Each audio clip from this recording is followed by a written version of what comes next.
I've been running all my life.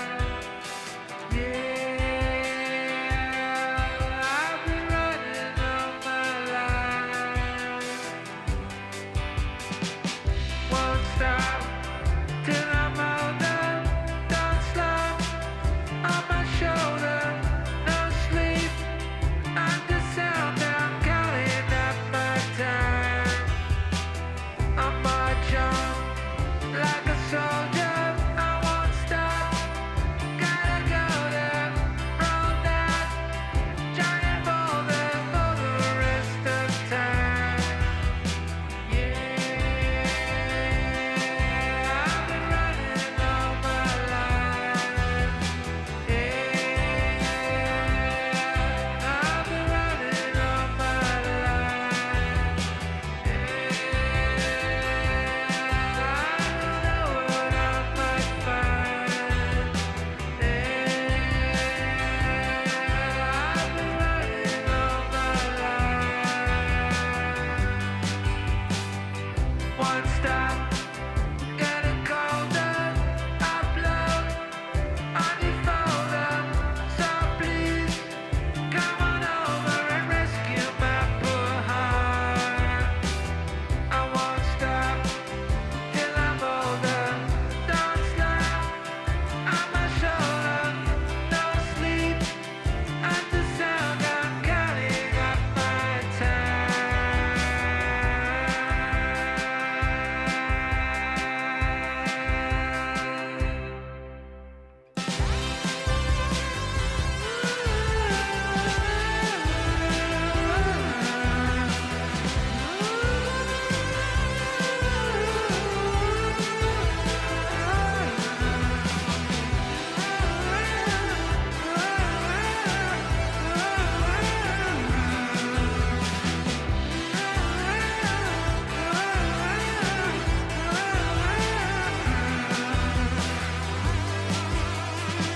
I won't stop till I'm older. I don't stop on my shoulder. No sleep at the sound. I'm counting up my time. I march on like a soldier. I won't stop. Gotta go there. Roll that giant boulder for the rest of time.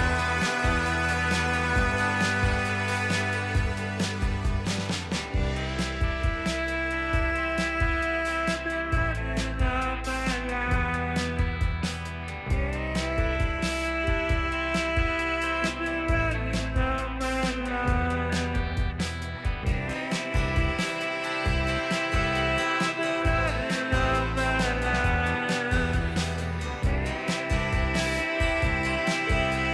don't know what I might find. I've been running all my life. I've been running all my life. I've been running.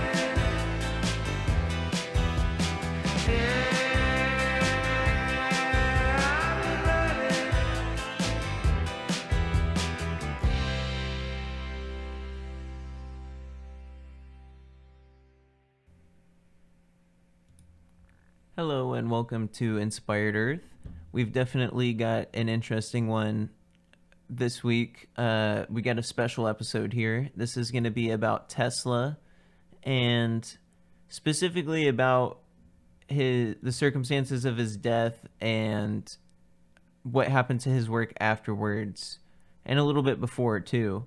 And it might be kind of a long one with a lot of different types of information, but it's kind of, this is a base laying episode. We're just going to use this as a springboard to jump off on a bunch of different topics here, and we will end up circling back to a lot of this stuff later on.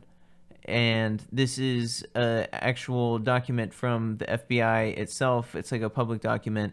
Anybody can go and download it from the FBI reading room, and it is about Tesla. And yeah, it's just really strange. It has a lot of different information in it, and it goes a lot of different angles. And I'll try to uh, give some background information on some of the things that the people involved are saying and talking about.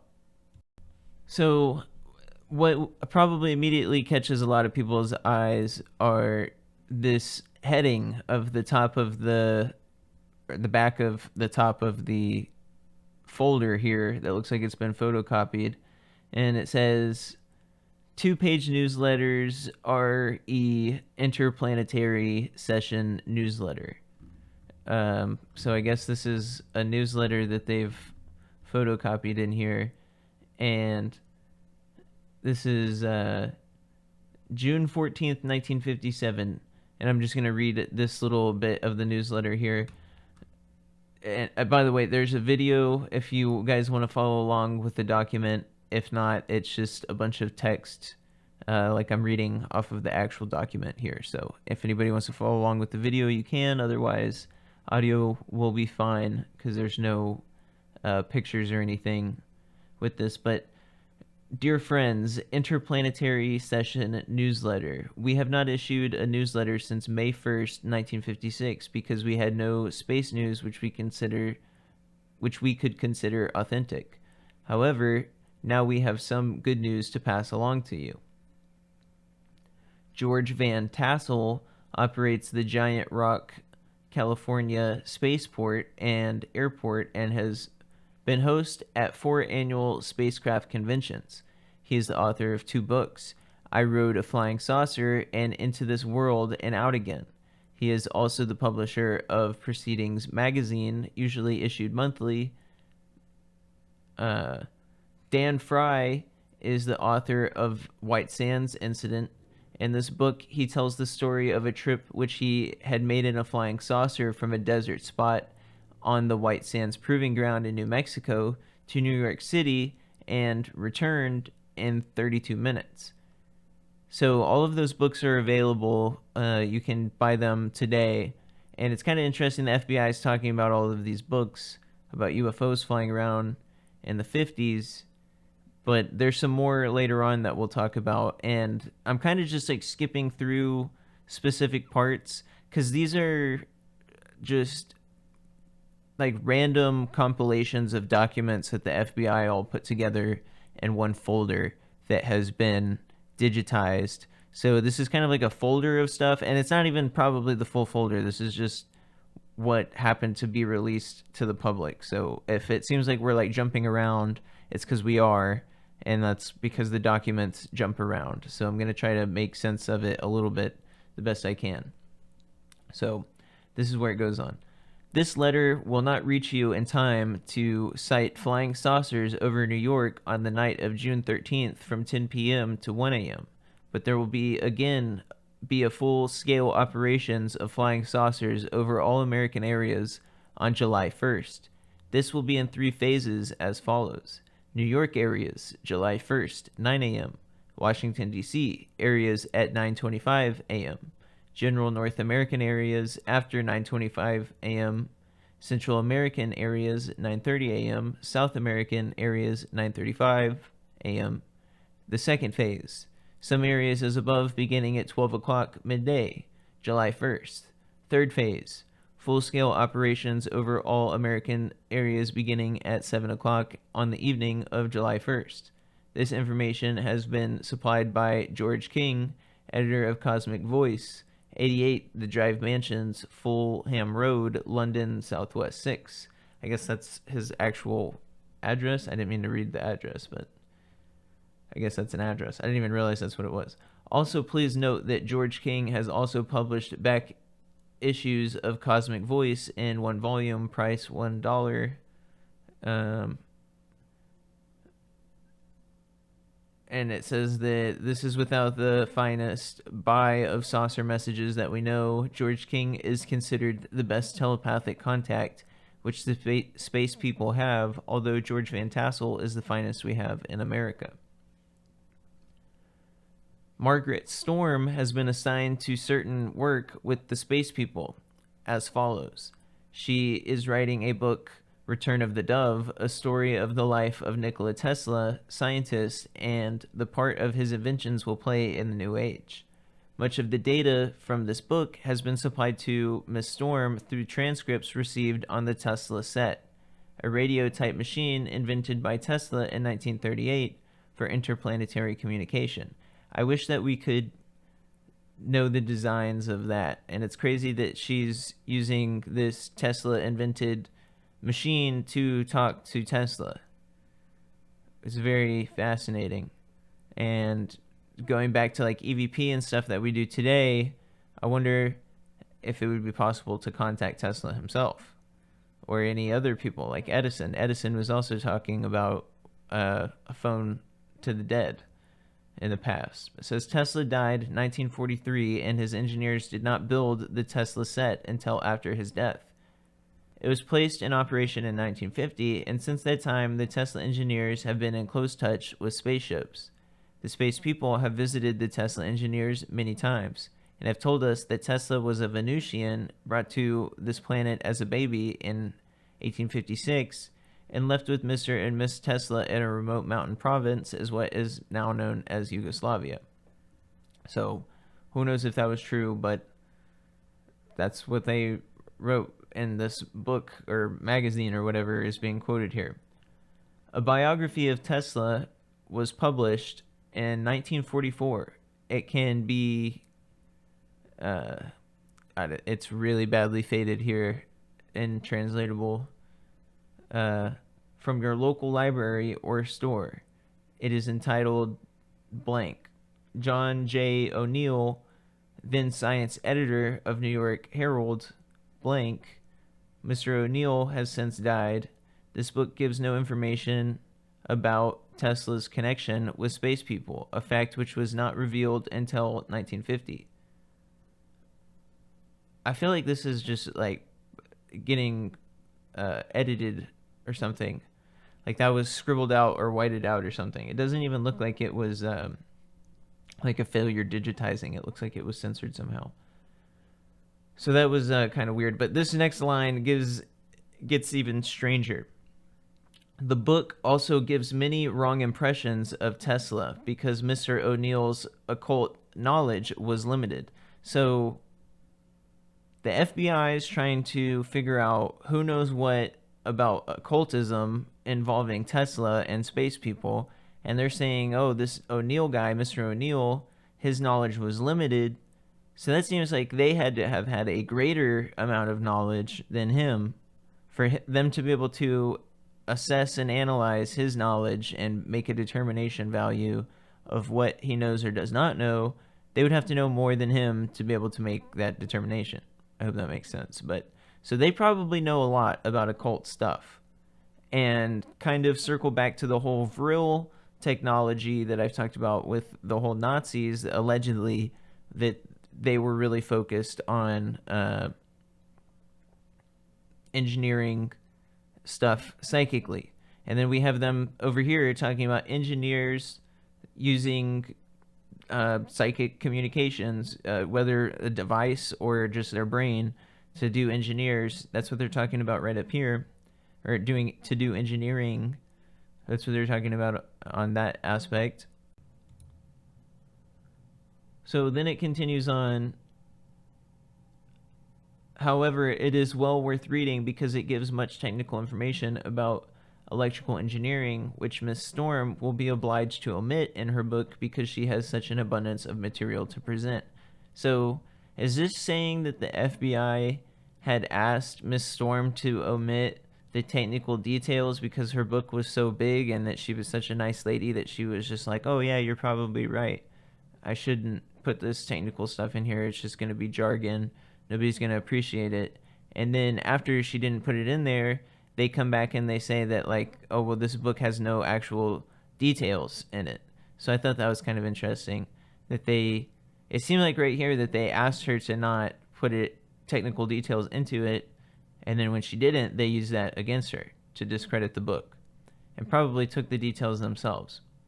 But it has not been intended to mention Miss Storm's work at this time, but the public will be offered a sneak preview and a small mimeographed resume of the book. according to publication arrangements now being made. This development came about unexpectedly because of the extremely critical condition of world affairs engendered by the continuance of nuclear tests and the fact that Miss Storm could not possibly have finished the book ready for publishers before July 30th, even with the aid of a small miracle. This material is now being presented as a paper before certain Californian groups where the announcement of Tesla's news was received with tremendous enthusiasm. Ms. Storm will present the material to certain small groups in New York area within the next few weeks, and probably space groups in other sections will also cooperate by offering it to their members. Our world situation is not hopeless by any means. Although the space people bluntly inform us, as a race, we are too lazy, spiritually, we must become more potent if we are to hold this planet together against the efforts of the dark forces to blow it to bits. So let us look for good news. Look for good news from England, from messages of George King, at last reach the scientists, the press, the Queen. Look for Calvin Gervin in California, one of the best space contacts in the country, and look for good news for Van Tassel Dan Fry lecture on June 20th. We hope to see all of you there. The ballroom seats about 1,200, and we must put forward every effort to get behind these speakers and support them. Then, July 1st, to keep our eyes on the skies, the space people are going to make every effort to give us all a chance to see the ships. However, if the military uses jets in large numbers to chase the spaceships, we may not see them. As citizens, you can urge the government to become more cordial to our visitors. I thought that was pretty interesting. That was talking about jets chasing off UFOs, even in the early 50s, and that the public can influence government policy regarding violence on visitors, or ET. And that's pretty interesting. And it talks about paying off karmic debts in the form of disease, which cannot be abated, which we continue the nuclear experiments, and that a coming age of epidemics was warned by the space people, have placed forth 4 space stations in orbit around the Earth. They will start magnetizing the Earth at midnight on July 21st. Through meditation, we can absorb the healing rays. Martians have clearly indicated that they are just about fed up with our depravity of this planet. Apparently, even space people can become impatient. Sincerely, Margaret and John Storm. So that's pretty interesting. I can't speak to the validity of those sorts of things, but it's very interesting that the FBI has all of this stuff on file, and that they were extremely interested. And this comes from Colonial Hotel, which I'm pretty sure is nearby some of this other stuff we're about to mention. But here it takes a little bit of a turn for the darker side, where we're going to go into some true crime type of stuff. UFO true crime. That's always a scary mixture. But January 9th, 1943, unknown subjects, equipment, experiments, and research of Nikola Tesla deceased. Espionage with the M-class rating. I'm not sure what the M-class rating is on the espionage. But, and it says that this was unclassified in 82, possibly. I don't believe it was released in 82, but it had to have been, maybe it was in the files, but it wasn't digitized in 82, obviously. But, so I'm going to start skipping through some more stuff. The late evening of January 8th, 1943, stated that Nikola Tesla, who was one of the world's outstanding scientists, particularly in the electrical field, and who has passed away on January 7th, 1943, at the Hotel New Yorker, where he maintained his residence during his lifetime, he had conducted many experiments in connection with wireless transmission of electrical power and what is commonly called the death ray. Mr. Spinell further stated that the notes and records of Tesla's experiments and formulae, together with designs of machinery necessary to vitalize them, are among Tesla's personal effects and that no steps have been taken to preserve them or to keep them from falling into the hands of people unfriendly to the war effort of the Allied nations. Spinell continued by saying that a distant relative of Tesla, a person who is intensely disliked by Tesla and who came to the United States from Czechoslovakia within the past year by the name of Sava Kazanovic, is taking steps to get possession of these important documents and plans. Mr. Spinell believes that there is a strong likelihood of Kazanovic making this material available to the enemy in the event he is successful. And, I had mentioned that Yugoslavia and Czechoslovakia keeps on coming up, and this is another one of those documents that it keeps on coming up over and over and over. And it correlates to many other documents that for some reason those specific regions were hotbeds. And I need to look up some more information about those areas. I know that there was a fight for power, like a vacuum, that people were fighting for power there, and that there kept on being collapse and rise and fall of it was very contentious. So we know that, but much more than that we're not sure. And Spinell advises that he is engaged in some kind of governmental work with the war effort, which causes him to spend about 5 days a week in the nation's capital. Because of the connections made in this capacity, he has seen fit to telephonically notify G2 headquarters in Washington, D.C., as well as Mr. Borkin, which is a funny name, of the Department of Justice in Washington. Spaniel stated that Borkin advised him that he, Borkin, would immediately make information available to the director of the FBI, advised Spaniel to lose no time in taking steps to see to it that Tesla's possessions were not disturbed. A few minutes after this conversation, Spinell again telephonically contacted the writer and advised he had been in telephone communication with Dr. D. Lozado, one of the advisors to Vice President Wallace. After talking to Lozado, he called back to Spinell and told him that the government was vitally interested in the effects, and particularly those dealing with wireless communication of electrical energy and the death ray.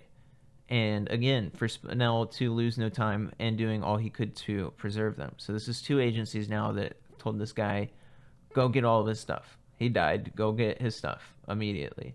A young man named Boyce Fitzgerald, Boyce Fitzgerald, an electrical engineer, had been quite close to Tesla during his lifetime, and in fact was the protege of Tesla.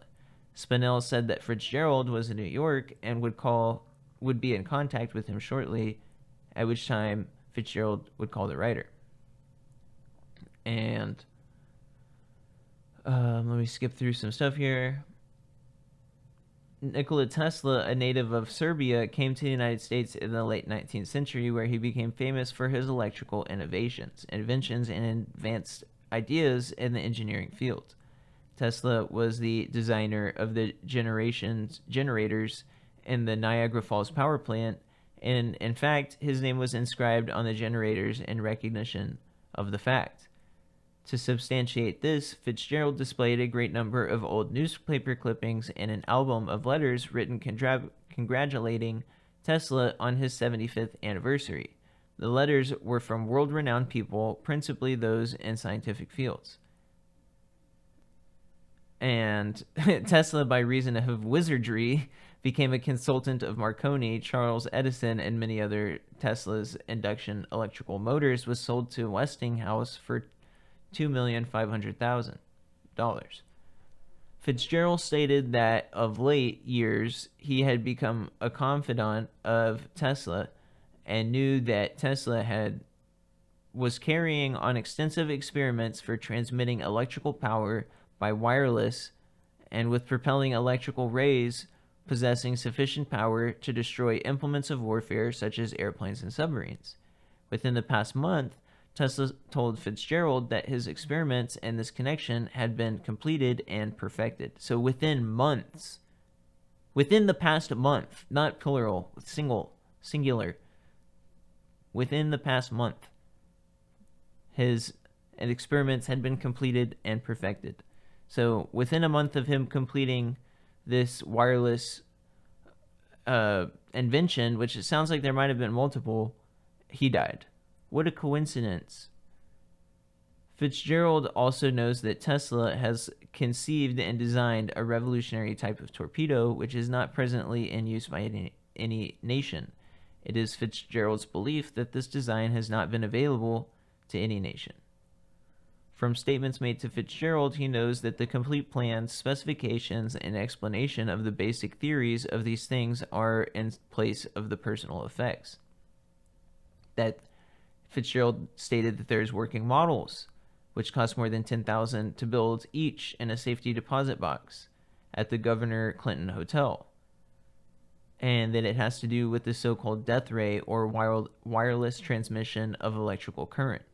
In past conversations, Tesla told Fitzgerald that he has some 80 trunks in different places containing manuscripts and plans having to do with experiments connected by him. And that some of those possessions were in the warehouse in New York City.